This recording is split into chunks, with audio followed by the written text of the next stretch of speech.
হ্যাঁ, প্রথমত একটি দেশীয় জবার ডগা ভালো করে ব্লেড দিয়ে কেটে নিতে হবে। তারপর হরমোন পাউডারে দিতে পারেন বা আপনি নাও দিতে পারেন।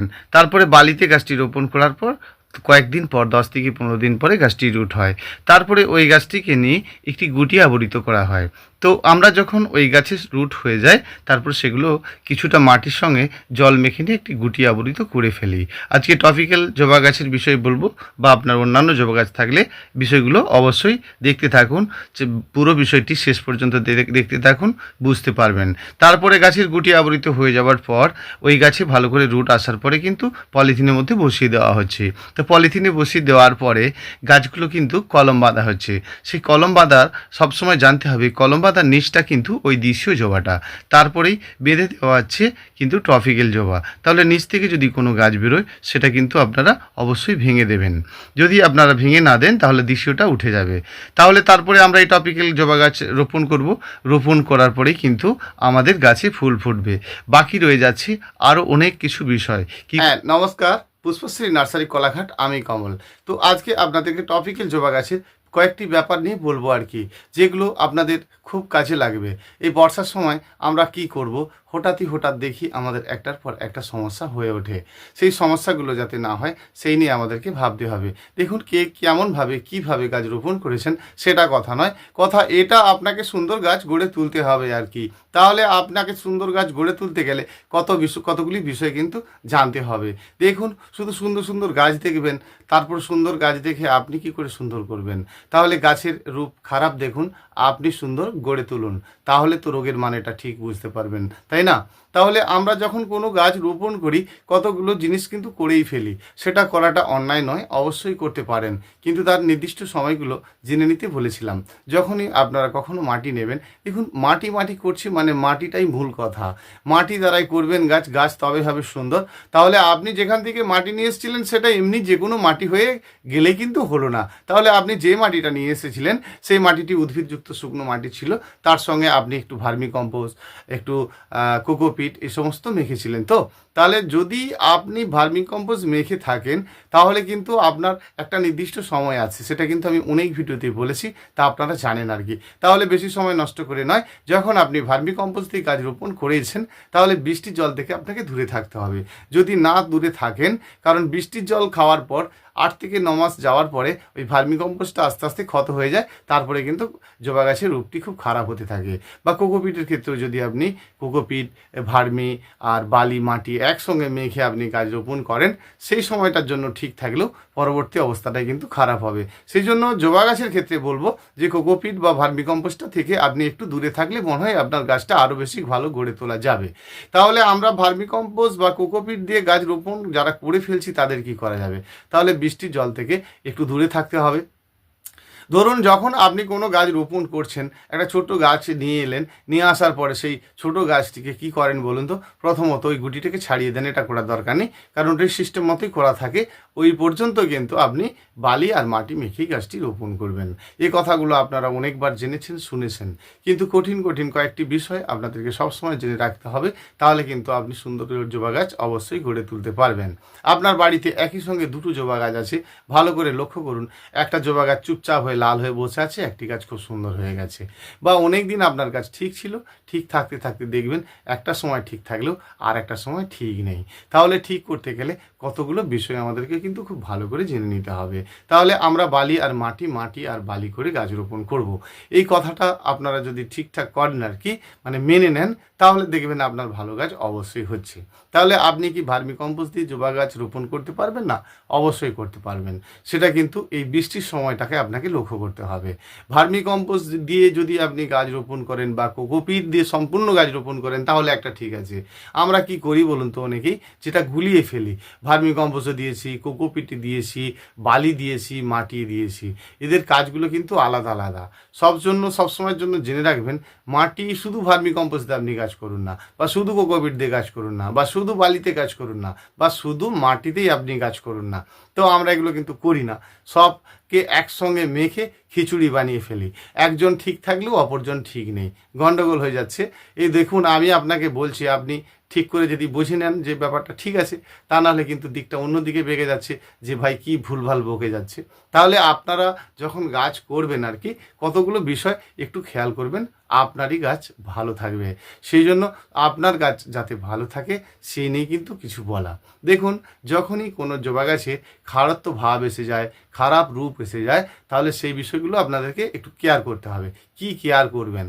হঠাৎ গাছে ভালো করে কি ওষুধ স্প্রে করে দেবেন? বা আপনি হঠাৎই দেখছেন আপনার গাছ খাড়ত্ব হয়ে গেছে, আপনি সার ওষুধের দোকানে গেলেন, আপনাকে 2-4-6 রকম ওষুধ লিখে দিল, এই দিন ওই দিন সেই দিন, তাহলে কি আপনার ঠিক হয়ে যাবে?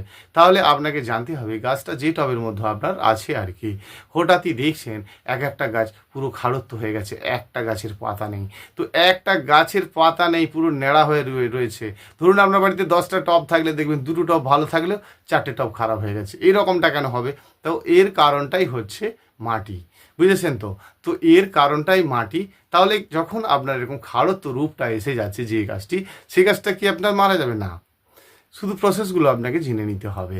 দেখুন, আপনি ভার্মি কম্পোস্ট দিয়ে গাছ রোপণ করেছিলেন, সেটাকে অন্যায় বলে বলছি না, ভুল বলেও বলছি না। কারণ আপনি যখন গাছটা রোপণ করেছিলেন, ভার্মি কম্পোস্ট খুব ভালো জিনিস, তার ব্যবহারটা আপনাকে জানতে হবে। কোকোপিট খুব ভালো জিনিস, তার ব্যবহারটা আপনাকে জানতে হবে। তো আমরা এই 4জনকে একসঙ্গে নিয়ে মেখে তার সঙ্গে কিছু খোল মশলা এটা ওটা দিয়ে রোপণ করে ফেলতেছি। এই ভুলটা আমরা প্রথমে করব কেন?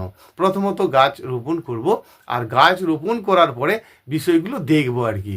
ধরুন আপনি একটি গাছ রোপণ করলেন, একটা জবা গাছ, তাহলে প্রথমত আপনারা অনেকেই ভুলে যান যে টবের নিচে নুড়ি দিতে, এবং অনেকেই ঠিক করেন যে বড় বড় টবে দিলে তাড়াতাড়ি করে গাছটা বেড়ে উঠবে। এরকম করা যাবে না। তাহলে আপনি যখন গাছ রোপণ করবেন, সবসময় জেনে রাখবেন একটা ছোট টবের মধ্যে, 6 ইঞ্চি টবের মধ্যে রোপণ করবেন। তাহলে আপনি যখন সব রকম দিয়ে ফেলছেন, তার মানেগুলো আপনাকে জানতে হবে। কি জানবেন? কোকোপিট 6 থেকে 7 মাস পরে অটোমেটিক খারাপ হতে থাকে, ভার্মি কম্পোস্ট 1 বছর হয়ে যাওয়া মানে খারাপ হতে থাকে। এবার আপনার মাটিটা ঠিক আছে, কিন্তু আপনার গাছটা ঠিক নেই। কারণ ভার্মি কম্পোস্টে যখন ক্ষত হয়ে যাচ্ছে, ফাঙ্গাসের জন্ম হচ্ছে একদম, তারপরে কি হচ্ছে, কোকোপিটটা নষ্ট হয়ে যাচ্ছে। একটা সব দিন তো আর চিরকাল একই জিনিস একই রকম থাকবে না। তো এটা হচ্ছে কথা, যখন আপনার কোকোপিট বা ভার্মি কম্পোস্টটা নষ্ট হয়ে গেছে, সেটা আপনাকে চেঞ্জ করতে হবে, মানে তুলে নিয়ে নতুন করে শিফটিং করতে হবে। সেটা আপনি করছেন না। আপনি দেখছেন আমি খোল মশলা দিয়ে গাছ রোপণ করলাম, আমার 10টা গাছের মধ্যে 6টা খুব ভালো আছে, 4টা কেন খারাপ হচ্ছে? আরে এটাই তো নিয়ম, যে একসঙ্গে সবাই মারা যাবে না, ধীরে ধীরে ধীরে ধীরে মারা যাবে। তো এটাই ব্যাপার আছে।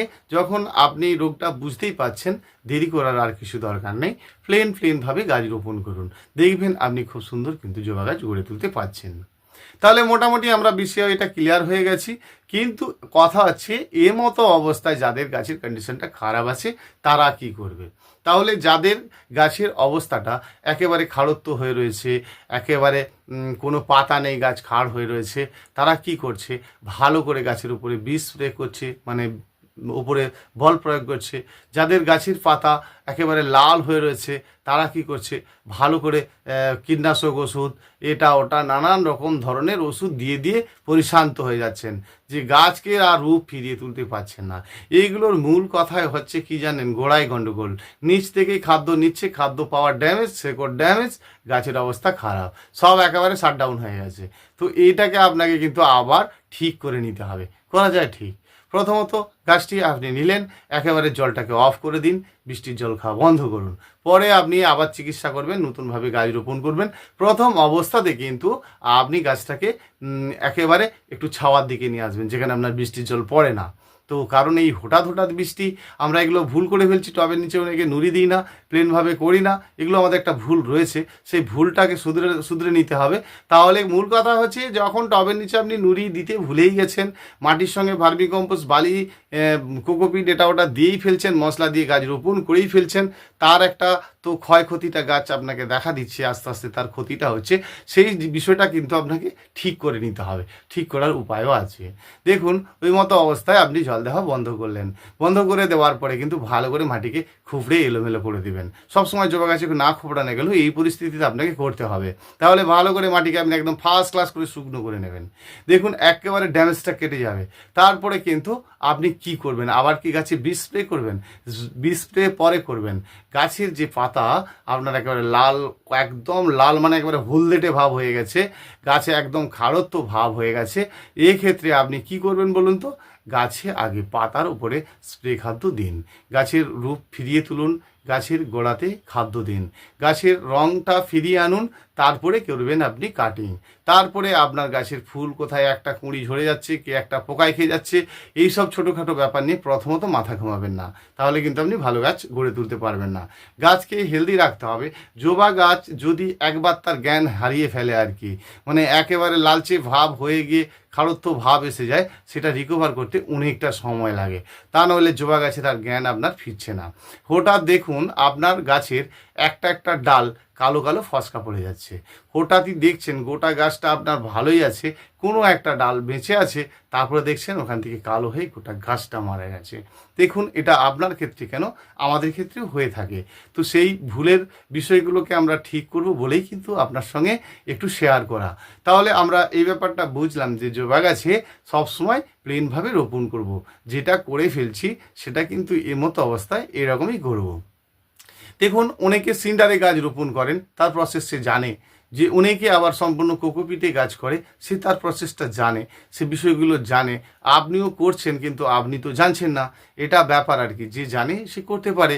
ধরুন আপনি বালি মাটি করেই গাছ করুন, প্রথমত নতুন লোক গাছ করবেন, ভালো গাছ করবেন, গাছ আপনার হেলদি হবে, স্ট্রং হবে, তাহলে আপনাকে কিন্তু ফ্রেশভাবে প্রথমত এইভাবে কিন্তু আপনাকে গাছ রোপণ করতে হবে। এইবারে আপনি একটা একটা গাছের রোগ তৈরি করবেন আর এক এক রকম ওষুধের নাম জিজ্ঞাসা করবেন, আমি আপনাকে এক এক রকম নাম ওষুধ বলবো, কোনোটাতেই কিন্তু ঠিক হবে না। আগেই বললাম গোড়ায় গন্ডগোল, গাছের ডোগায় নয় গোড়ায় গন্ডগোল, মাটির ড্যাম্প শেকড়টা পুরো নষ্ট হয়ে গেছে। এবারে আপনার গাছ কাঁচা আম হয়ে সবুজ হয়ে ফ্রেশ হয়ে গেছে, সুন্দর হয়ে গেছে, এবার আপনি আর খুশিতে মন ভরিয়ে ফেললে হবে না, গাছটিকে কিন্তু আবার খুলে নিতে হবে। ঠিক শীতের আগেই গাছকে খুলে নেবেন, বর্ষার শেষ শীতের একটু আগে গাছকে খুলে নিয়ে পুনরায় আবার মাটিকে ঝুড়ে ফেলে দিয়ে সাইডকে সাইড সোজাকে সোজা ঝুড়ে দিয়ে আবার নতুন করে আপনি গাছটি রোপণ করে দেখুন, একটা ছোট টব থেকে শুরু করুন, দেখবেন আপনার গাছ আবার তরতাজা হয়ে গেছে, আগের মতো ফুলে ফুলে ভরে গেছে। দেখুন অনেকেই জানে না, যে যেমনভাবে করে আর কি। তাহলে আমরা এইগুলোকে একটু কেয়ার করব, সব সময়ের জন্য বলে রাখবো যে জবা গাছ ভীষণ খাদ্য ভালোবাসে, খাদ্য তো দেবেন, জবা গাছে খাদ্য যত দেবেন, জবা গাছে ফুল কম হলেও জবা গাছের রূপটা আপনাকে ঠিক রাখতে হবে। গাছের রূপটা যদি না ঠিক থাকে তাহলে কিন্তু জবা গাছ তার জ্ঞানটা অটোমেটিক হারিয়ে ফেলবে, আপনি বুঝেই উঠতে পারবেন না যে আপনার গাছটি কখন খারাপ দিকে পৌঁছে গেছে। সেই জন্য সবসময় খেয়াল করবেন, জবা গাছের বেশ কিছু ফুল হয়ে যাওয়ার পরেই আপনাদেরকে অনেকবার বলেছি যে ডোগাগুলো পিঞ্চ করবেন, সাইড দিয়ে শাখা বেরোতে হবে, যত ডোগা পিঞ্চ করবেন তত কচি কচি নতুন নতুন শাখা বেরোবে, তবে আপনার গাছ কিন্তু সুন্দর হবে। এবারে থাকছে ওষুধপত্র, এটা ওটার ব্যাপার। তো আমরা দেখুন ওষুধ মোটামুটি কম বেশি এত ভিডিও দেখছেন আপনারা মোটামুটি জেনে গেছেন যে জবা গাছে কী ধরনের ওষুধ লাগে, সেগুলো কিন্তু ভুল কিছু নয়, আপনারা দিতে পারেন। তবে আপনার পেশেন্টের যা অবস্থা, গাছের একেবারে লাল ভাব হয়ে আছে, ওষুধ ওই সময়টাই মারবেন না, কারণ ওষুধ যদি স্প্রে করেন এই মতো অবস্থায়, ধরুন আপনার গাছে এবার চিংড়ি মাছের মতো লাল, চিংড়ি মাছ ভাজা করলে যেরকম লাল হয়ে থাকে আপনার গাছের পাতা সেরকম লাল হয়ে আছে, তো এরপরেও আপনি ওস্তাদ, হামলা, মেটাসিড, তারপরে প্রোফেক্স সুপার, সোনাটা, নানান ধরনের ওষুধ আছে, আপনি স্প্রে করছেন। আরে ওষুধের তো একটা কাজ আছে নাকি, সেই ওষুধটা যখন আপনি গাছে স্প্রে করছেন সেক্ষেত্রে কী হচ্ছে, ওষুধ তার কাজ মানে শুরুটা করে দিবে, যখনই কাজ শুরু করতে যাবে পোকা মারতে গিয়ে দেখবেন আপনার গাছই মারা যাচ্ছে। কেন বলেন তো?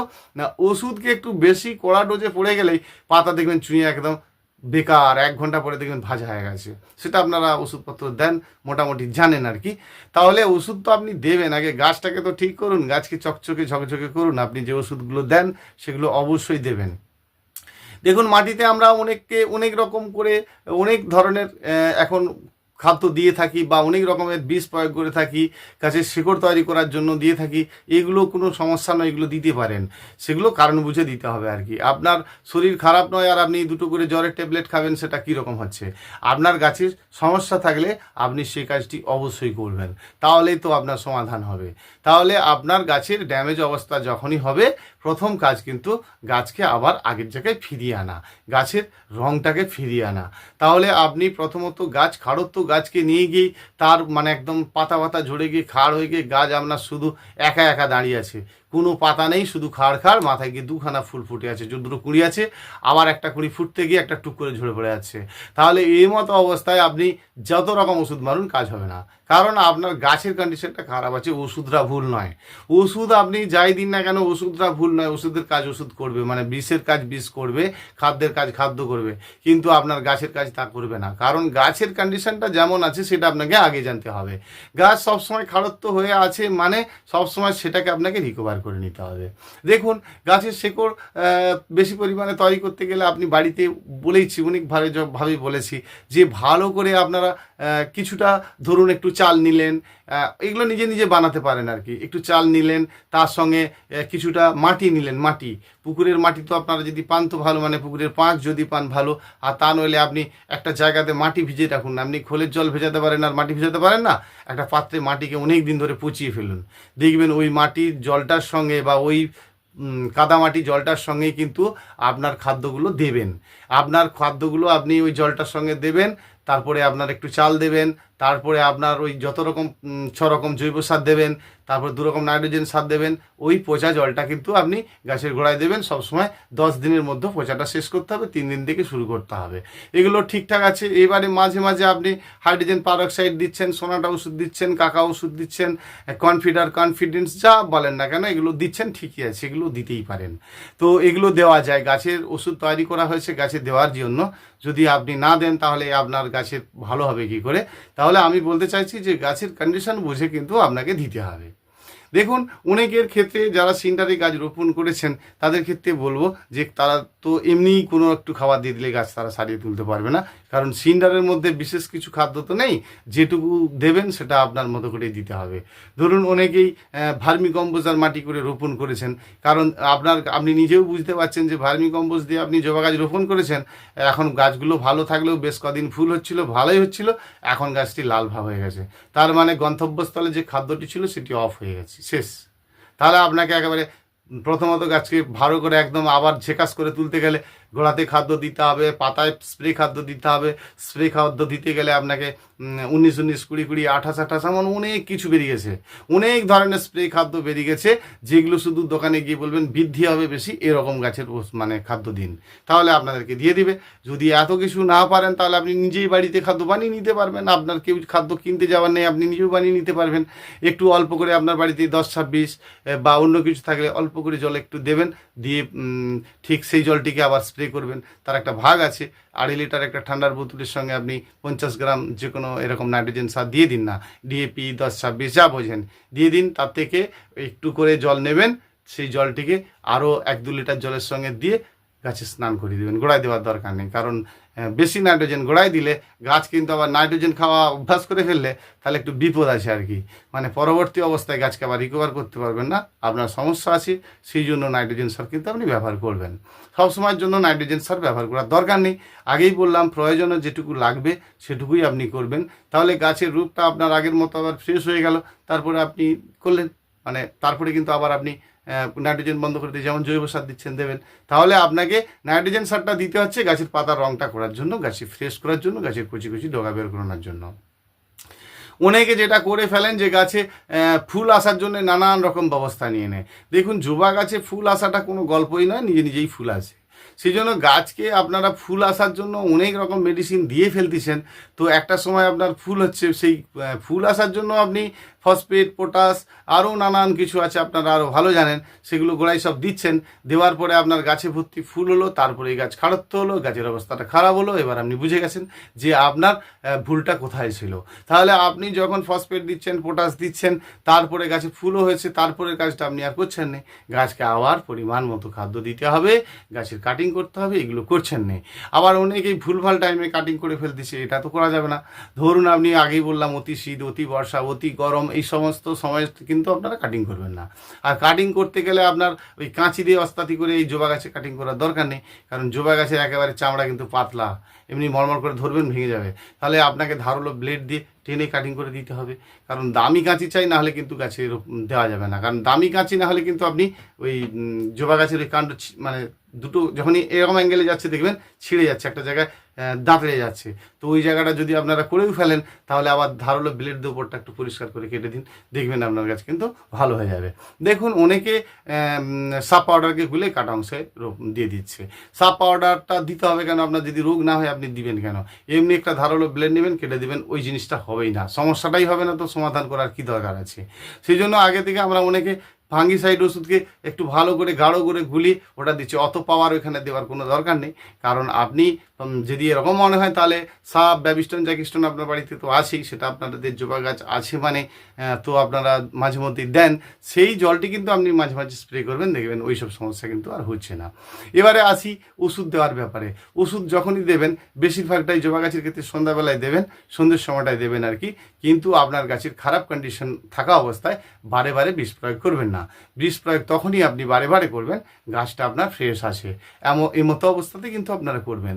যাদের লেদা পোকার সমস্যা আছে, লেদা পোকা কিছুতেই দূর করতে পারছেন না, হঠাৎ হঠাৎ সকালে দেখছেন সমস্ত গাছের পাতা টাতা এটা ওটা সব খেয়ে কেমন করে দিচ্ছে, একদম খারত্ব করে দিচ্ছে, ফুলের কুঁড়ি টুড়ি সব নষ্ট হয়ে যাচ্ছে, তো তাদের ক্ষেত্রে বলবো যে পোক্লেন নামে একটি ওষুধ আছে, অবশ্যই নিতে পারেন। ওষুধটি খুব ভালো ওষুধ, পোক্লেম, মনে রাখবেন পোক্লেম বললে আপনাদেরকে দেবে। ওটা সম্ভবত 20 লিটার জলে হয়, তো আমি অনেকদিন আগেই নিয়ে এসেছিলাম। তো পোক্লেম ওষুধটাও তো আপনারা দিতে পারেন, খুব ভালো। প্রোফেক্স সুপারটা একটু পাওয়ারফুল, খুব মেপে ছোপে দিতে হয়। প্রোফেক্স সুপার যদি দিতে চান তাহলে পরিমাণে একেবারে কম আর কি, লিটারে 1 ml এর বেশি নয়। এবারে আপনাদের অন্যান্য ওষুধ তো দেন, একতারা সিতারা অ্যাডমায়ার এগুলো সব দেন, ওগুলো দেবেন, দিতে পারেন। যদি আপনি ওটা যে কোনো একটা ওষুধ কিনে রাখুন, এত ওষুধ কিনবেন তো মুশকিল হয়ে যাবে, একটা গাছের জন্য কত ওষুধ কিনবেন? সেই জন্য আপনারা সবসময়ের জন্য এই কয়েকটি ওষুধ রাখবেন। একটি বাড়িতে ভালো সোনাটা ওষুধ থাকলে তাহলে আপনার পোক্লেমও কেনার দরকার নেই, আর প্রোফেক্স সুপারও দরকার নেই। যে কোনো একটা ভালো রকম ওষুধ কিনে নিন, ভালো স্ট্যান্ডার্ড ওষুধ কিনে নেবেন, যেটা আপনার সারা বছরই কাজে লেগে যাবে। তাহলে এইভাবেই গাছ করতে থাকুন, দেখবেন আপনার গাছ সবসময় ভালো থাকবে। তো জবা গাছ করতে গেলে এই কতগুলো বিষয়, এই কটা বিষয় কিন্তু আমরা জেনে নিতে পারলেই একবারে সহজে গাছ করতে পারবো, প্রতিটি গাছ কিন্তু ভালো করতে পারবো। সবসময় মনে রাখতে হবে প্রথম অবস্থাতে কিন্তু বড় টবে একদম রোপণ করা যাবে না, পরবর্তী অবস্থাতে আপনি বড় টবে করবেন। প্রথমত কিন্তু 6 ইঞ্চি টবে রোপণ করবেন। অতিরিক্ত বৃষ্টি হলেও টবের কিছু যায় আসে না, গাছেরও কিছু যায় আসে না। বড় টব যখনই হয়ে যাচ্ছে আপনার অতিরিক্ত বৃষ্টি হলেই সমস্যাটা তৈরি হচ্ছে। সেই জন্য আপনাদেরকে এই কয়েকটি বিষয় জেনে নিতে পারলে কিন্তু আপনাদের ভালো গাছ হবে। বন্ধুরা, অনেকটা সময় নষ্ট করে দিলাম আপনাদের। বিষয়টা যদি ভালো লেগে থাকে অবশ্যই সাবস্ক্রাইব করবেন, যারা করেননি লাইক করবেন, শেয়ার করবেন। নমস্কার বন্ধুরা, ভালো থাকবেন, ধন্যবাদ।